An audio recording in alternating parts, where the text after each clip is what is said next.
Hello everyone, अगर आपने इस सीरीज़ के पिछले एपिसोड्स को नहीं देखा है सो आई सजेस्ट कि पहले आप उन्हें देख लें एंड मेरे चैनल को सब्सक्राइब करें। एंड अगर आपको मेरी वीडियो अच्छी लगे देन प्लीज़ लाइक करेगा।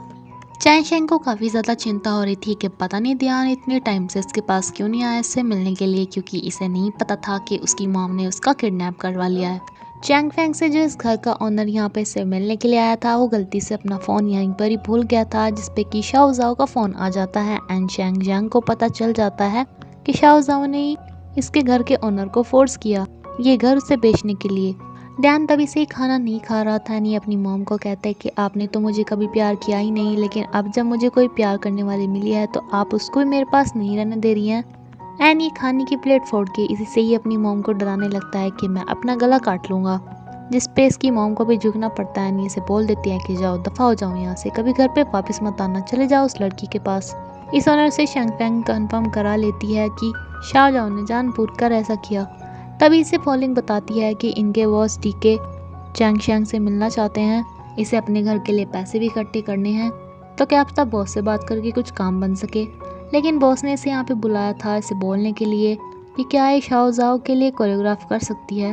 लियांग भी ये सब देखता है, जो कि सोचता है कि चैंग फैंग ने इनके साथ कॉन्ट्रैक्ट साइन कर लिया शाओ जाओ के कोरियोग्राफी के लिए, लेकिन शाओ जाओ ने मना कर देती है। डीके से पूछता है कि वो इतना बड़ा स्टार है फिर तुम इसके लिए कोरियोग्राफ क्यों नहीं करना चाहती, तो इसे कहती है कि आपको कैसा लगेगा जब कोई आपके डांस चुरा के उसे अपने नाम से सबको दिखाए। बट इतने में ही लियांग तो अपने बेस्ट फ्रेंड ध्यान को बता देता है कि पता है यहाँ पे चैंग फैंग आई है, शाओ जाओ के कोरियोग्राफर बनने के लिए कॉन्ट्रैक्ट भी साइन हो चुका है। ये सुनते ही ये भी यहीं के लिए आ जाता है।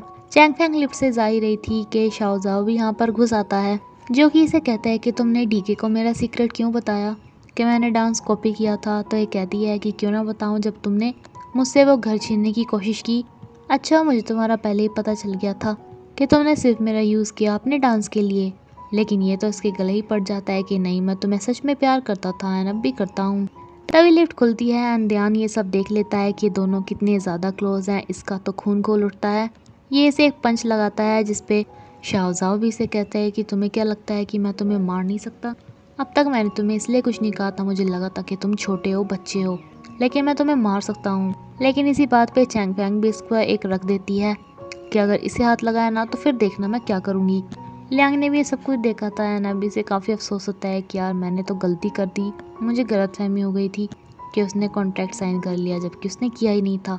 ध्यान की आंखों के सामने तो बस अब यही सीन बार बार आ रहा था। ये इससे पूछती है कि तुमने ये चोट कैसे लगवाई, लेकिन ये तो जेलसी के चक्कर में इसे फोर्सली किस करने लगता है, जिस पे इसे एक चांटा खाने को मिलता है एंड ये इससे पूछता है कि तुम उसके पास क्यों गई थी। चैंग फैंग से कहती है कि अभी तुम्हारे साथ बात करने का कोई भी फ़ायदा नहीं है, लेकिन ये से कहते हैं कि जब उसने तुम्हें हक कर रखा था तो कुछ नहीं है, मैं तुम्हें हक भी नहीं कर सकता।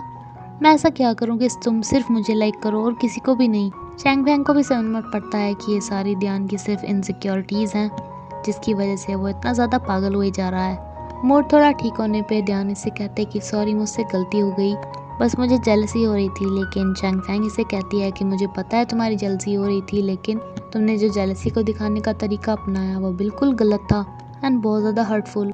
ध्यान इसे बताते हैं कि पता है मेरी मॉम ने मुझे घर में बंद कर लिया था एंड वो चाहती हैं हम दोनों का ब्रेकअप एंड अब तुम भी मुझे छोड़ के जा रही हो, तो ऐसे कैसे होगा, प्लीज़ तुम तो मेरे साथ रहो। लियांग का टेम्पर काफ़ी ज़्यादा हाई था तो शाओ जाओ इससे फालतू में लड़ाई करने की कोशिश करता है, जिसपे लियांग भी इसे सुनाने लगता है। तभी शाओ जाओ की एक फ़ैन भी यहाँ पर आ जाती है, जो कि लियांग को कहती है कि इनके साथ रिस्पेक्ट से बात करो, तुम्हें पता नहीं है तुम इतने नए हो एंड ये तुम्हारे सीनियर है, तुम इन्हें बुली कर रहे हो, मैं तुम्हारी वीडियो बना लूँगी। शाओ जाओ की एजेंट भी नहीं ताड़ रही थी। तभी बॉलिंग आके कहती है कि कौन मेरे लोगों को बुली कर रहा है। ये फ़ैन कहती है कि मैं ना ये वीडियो सभी को दिखाऊंगी कि ये शाओ जाओ को बुली कर रहा था, लेकिन बॉलिंग इससे ये वीडियो डिलीट करवा देती है कि तुम्हें पता नहीं है कि कंपनी में फ़ोटोज़ लेना अलाउड नहीं है, ये हमारी प्राइवेसी के खिलाफ है। इन सब से तो ये लियांग का पीछे छुड़ा लेती है, लेकिन अकेले में से बहुत ज़्यादा सुनाती है कि तुम्हारा टेम्पर आजकल कुछ ज़्यादा ही हाई हो रहा है।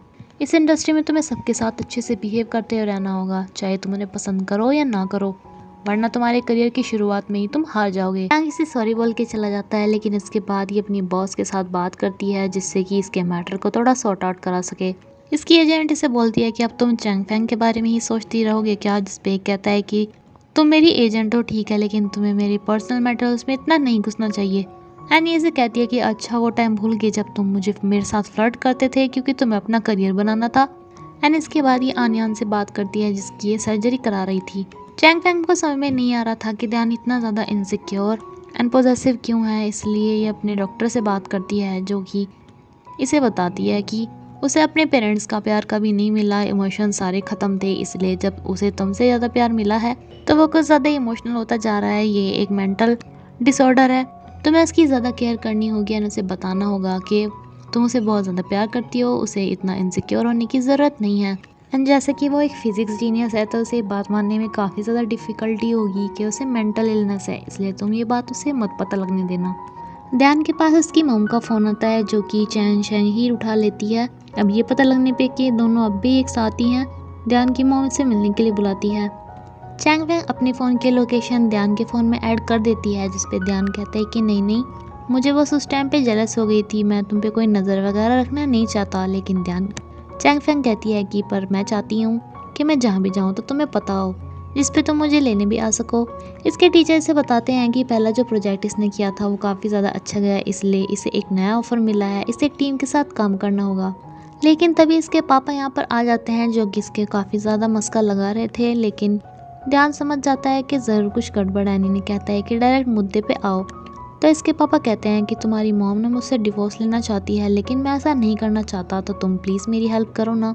देखो जब तुम थोड़े छोटे थे तो हमने तुम्हारे नाम कुछ शेयर्स करे थे, तो तुम वो शेयर्स ना कुछ टाइम के लिए मेरे पास कर दो, फिर तुम्हारी मॉम मुझसे डिवोर्स नहीं लेगी। लेकिन ये बोल देता है कि मुझे आप दोनों के मैटर में पढ़ने का बिल्कुल भी मन नहीं है।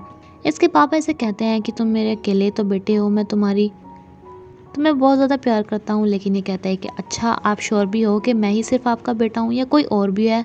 चैंग फैंग इससे मिलने के लिए आती है जो कि इसे कहती है कि मुझे पता चला कि आपने ध्यान को बंद कर दिया था, आपने ये बिल्कुल भी अच्छा नहीं किया। तो इसकी मॉम कहती है कि तुम्हें हमारे मैटर्स में इन्वॉल्व होने की कोई ज़रूरत नहीं है। लेकिन चैंग फैंग कहती है कि मैं उसकी गर्लफ्रेंड हूँ एंड अगर आज के बाद आपने ऐसा कुछ किया वरना तो मैं पुलिस को बता दूंगी।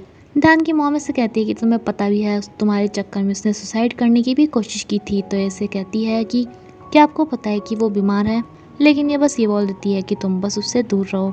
तभी इसकी असिस्टेंट इसे बताती है कि इसके हस्बैंड की मिस्ट्रेस प्रेग्नेंट हो चुकी है। ध्यान इसे बताता है कि पता है मुझे ना एक नया प्रोजेक्ट मिला है, अब तुम अपने घर की चिंता मत करो। बट ये कहती कि मुझे वो घर नहीं चाहिए जहाँ तुम रहोगे, वहाँ पर ही मेरा घर बन जाएगा। एनी इसकी मॉम की बात इसे कुछ भी नहीं बताती कि ये इनसे 2 बार मिल चुकी है। एनी इसे कहती है कि हम खुश तो रहेंगे ना। ध्यान को समझ में नहीं आता कि चैंग फैंग ऐसी बातें क्यों कर रही है। लियांग के बारे में सोशल मीडिया पे बातें हो जानी स्टार्ट हो जाती है कि ये बिल्कुल भी अच्छा नहीं है, इसका टेम्पर बहुत ज़्यादा हाई है, जो कि अपने सीनियर शाओ जाओ को बुली कर रहा था। लेकिन बॉलिंग इस पे एक प्लान निकालती है। लैंग भी शेंगेंग को बोल रही थी कि देखो अब उसे हिट कमेंट्स पढ़ने स्टार्ट हो गए हैं, मुझे पता था उसके साथ ऐसा ही होगा, ये एंटरटेनमेंट इंडस्ट्री ऐसी ही होती है, ये उसे सूट नहीं आएगी, वो तो बस उसकी किस्मत थी कि उसका फर्स्ट गाना हिट हो गया था। ये बातें लियांग भी सुनता है जिसे काफ़ी हर्ट होता है कि ये इसके बारे में ऐसा सोचती है। एनी से कहता है कि देखना अब तो मैं तुम्हें प्रूव करके ही रहूँगा कि मेरे अंदर भी टैलेंट है। अब कॉलेज के स्टूडेंट के बारे में ऐसी ऐसी अफवाहें आ रही थी तो कॉलेज भी चाहता था कि या तो ये इस यूनिवर्सिटी को छोड़ दे या फिर अपनी इंडस्ट्री को। एंड लियांग कहते हैं कि पढ़ाई में ठीक मैं वैसे भी नहीं था, इसलिए मैं कॉलेज छोड़ दूंगा। आज शैनपेंग के डांस स्टूडियो का पहला दिन था तो ये मेकअप करना चाहती थी उठ के, लेकिन दान से कहते हैं कि चलो मैं तुम्हारा मेकअप करता हूँ, जो कि ये थोड़ा सा गलत कर देता है। एंड इसे कहते हैं कि देखो क्यूट लग रही हो ना, लेकिन इसे कहती कि रुको मैं बनाती हूँ तुम्हें क्यूट, देखिए अब लगे ना क्यूट। ये इसे ये हेयर स्टाइल चेंज भी नहीं करने देती। एंड तभी ध्यान की मॉम यहाँ पर आ जाती हैं जैसे बताती हैं कि तुम्हें पता है कि तुम्हारी गर्लफ्रेंड मुझसे 2 बार मिल चुकी है, यानी क्या हाल बना रखा है तुमने इस लड़की के चक्कर में। ध्यान इसे पूछता है कि आप सीधा बताइए कि आप मुझसे बात क्या करने आई हैं। तो ये भी इसे कहती है कि पता है तुम्हारे पापा का फेयर किसी और के साथ है एंड वो तुमसे शेयर लेने की कोशिश करेंगे, पर तुम उन शेयर्स को उनके नाम नहीं मेरे नाम करना। ध्यान ने कहते हैं कि मुझे ऐसा कुछ भी नहीं करना। तो ये कहती है कि मैं तुम्हारी भली के लिए तो कर रही हूँ, देखो तुम्हारे पापा तुम्हारे भले की बिल्कुल भी नहीं सोचते, बट मैं सोचती हूँ।